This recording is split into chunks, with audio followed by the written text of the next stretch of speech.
water. Pause. Action. Hi guys, welcome back to my YouTube channel. It's really dreary and dark and nasty outside today, so this is where I'm parked for the morning. And since the first week of August is ending today, what better time to tell you what I accomplished reading wise this week. Okay, let's start full transparency with the book that I will be DNFing. If you saw my TBR jar video, you know that this was the book that I picked. I also talked about it in another video saying that I wasn't really enjoying it. That has not changed. I got to 42%. It's just not what I want right now, not what I need right now, not for me right now. I don't think it would be fair to push through this just for the sake of reviewing it to give it a 1 or 2 star. I just don't think that's fair. So this book is going to start a new pile to be rehomed. I started Cosmic Love at the Multiverse hair salon this week. This is my first Sapphic romance this year. I feel like I really have to pay attention. That doesn't mean that I don't like it. The point where I'm at right now is still pretty early. I'm 20% in, and we meet the main character, Tressa Faye, her love interest, Mare, but at the beginning of the story, we already kind of know that they're not in the same universe. So Tressa Faye is a little bit ahead of Mare, figuring out how to get them together, the loopholes to where they can see each other's posts on Instagram. They can go places but forget. It's kind of crazy. It's kind of all over the place. So this is one that I am taking a little bit slower because, like I said, I really have to pay attention or else I'm going to be behind. There are multiple POVs sometimes. That's kind of confusing me a little bit, but hopefully as I go on and get into the story, that'll be clarified a little bit more, because it's like Tressa Faye is the main character, but we also get perspectives of smaller characters, and then sometimes Tressa Faye is the one sending the text, but then it switches up and Mare's the one sending the text. It gets a little weird. I am liking it so far. We will hear more from this later. I started a reread of Yellowface by Kuang to kind of prepare my brain palette for Calabasas at the end of the month. So this one, I read this 2 years ago. I was driving somewhere, so I just had the audiobook, and I wanted to see if it was different to like have a physical copy that I'm annotating along with the audiobook. Maybe it's just because I read it 2 years ago. This time around, I feel like I'm picking up on so much more. June Hayward, who is a white woman, okay, and she's friends with Athena, and they're both aspiring writers. They're coming up at the same time, but Athena is an Asian woman and she ends up taking off, while June again is this white woman that her books don't really go anywhere. So June and Athena hang out one night. They go out for drinks and they come back home for another drink. Athena is eating some pancakes. She chokes and dies. While June is inside of the house, she discovers Athena's next manuscript and she takes it.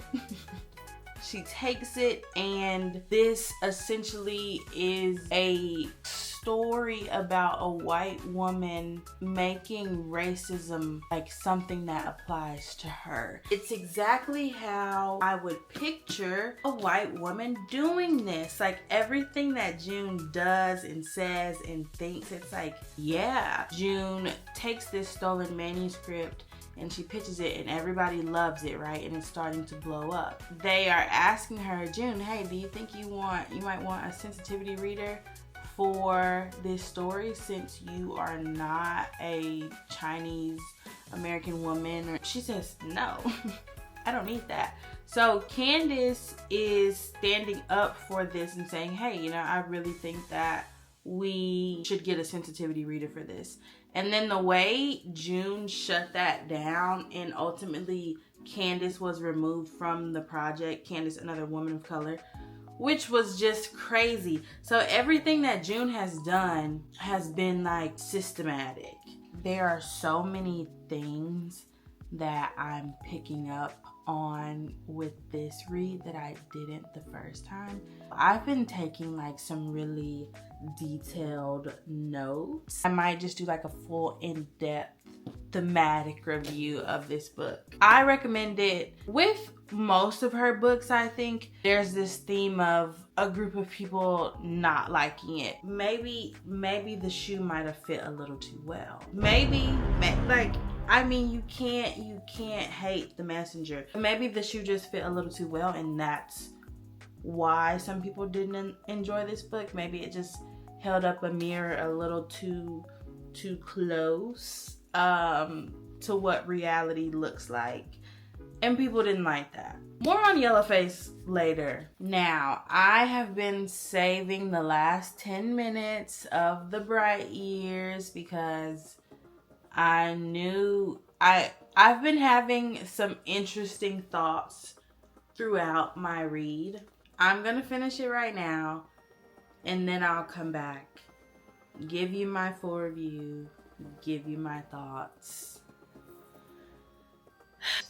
Pops, 2019. This is a forgiveness I never gave my own father, Georgette. Out my window. The Bright Years, a novel, was written by Sarah Damoff. That was heavy. Wow. First things first, I gave this book 5 stars. Also, from this point on, I'm going to talk about this book, so there will be spoilers. The big shakeup, the fragile blow that hits them, Lillian dies. I was very upset by that, because from that synopsis, this is how I thought this was gonna play out. Her dad's an alcoholic. Her mom and dad are together, but they get divorced. She grows up. She finds this half brother, and then they go back and confront the family. That is not what happened. The way that the perspectives were shifted and told, like, it was just so much. When you're Lillian, like, I'm jumping in the book, but when you're reading in the perspective of Lillian, you see her falling in love with Ryan, and it just being genuine love. Her really taking those vows to heart and to say, let me love you through this addiction. And then Ryan, he doesn't like hurt them, but he throws a beer bottle at her head. I mean, I'm glad that she decided to get out of that situation. Her whole perspective is like, I love Ryan. I need to tell him about this son that I have. So we also get to see her go, back in time and explore how she had that child, her relationship with that child's father, the decisions that she made around the adoption and the feelings that she had. And then her going through motherhood again and the guilt that kind of was coming up with not knowing her son in the same way that she was going to know her daughter. At the end of our time with her, you're also seeing Georgette grow up, but she is starting to fall in love with Ryan again because she's always loved him, and that is her husband, and they reconcile and they end up getting remarried again, or they never actually got divorced, so they just end up like renewing their vows and dedicating themselves to each other again. Georgette is a teenager now, and her best friend Kendi, they've kind of split because, when you go from childhood friends to lovers, as a trope that we know and love, sometimes you go back and forth and you split and all of these things. So at this time, her and Kendi aren't really talking. Her dad is now back in the house, and she's starting to kind of say, what are you doing here? Things were different when it was just me and mom. And now we're getting a little bit more of Jet's point of view as we begin to transition to her, and I'll tell you why. Jet is out. She's trying to stay away from the house to kind of avoid Kendi, avoid her dad being there, the changes that are being made at home. She comes back. Kendi tells her that her mom has gone to bed. Jet knows that her mom would never go to bed without waiting for her, and she finds her mom. Very abrupt, very slap me in the face, very like I was genuinely upset. Okay, so now we have Ryan slipping back into his alcoholism. Georgette feeling guilty that she wasn't there with her mom because she was doing other things that a teenager is allowed to do, but because she was doing other things, since her dad is drinking again, now she's living with her grandma. She feels like that's better for her, but her grades are slipping, right? She doesn't want to be at school. How is she supposed to go to school and function around other people when this thing has happened to her and life keeps going, right? So her grades are slipping. She doesn't want to go to college. She doesn't want to do this, and she doesn't want to do that. She picks up a camera again. She reconnects with Kendi, and she decides that she wants to deliver babies.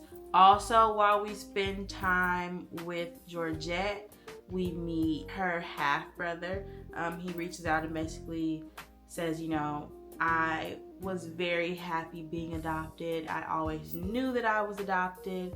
My kids are kind of starting to ask questions about where we came from and what our family looks like. So I was hoping that you could clarify anything for me. Georgette's really excited about that. They have a relationship, and we see a little bit of their presence in this cycle of life, if you will, as we transition to Ryan. Ryan is, again, our dad.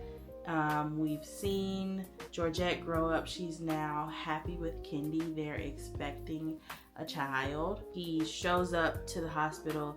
He sees Apricity, the child, his granddaughter. And then that night he says, oh, I was so drunk that I couldn't remember her face. So he gets sober for Apricity. It's just so difficult to just see real life in stories like this and understand that people, like, you don't want to give people empathy, but I think the way that this story was told and how perfectly timed the perspective changes were, you can't help but to give empathy, and you can't help but to have a little bit of hope for the following generations, right? And the decisions that we and you choose to make that are different from the ones that your parents make, and what that'll look like. And ultimately, you can't really know, because Ryan and Lillian made different choices and then tried to make different choices that didn't work from their parents, and we see how that turned out. So just a beautiful, beautiful, like insanely beautifully written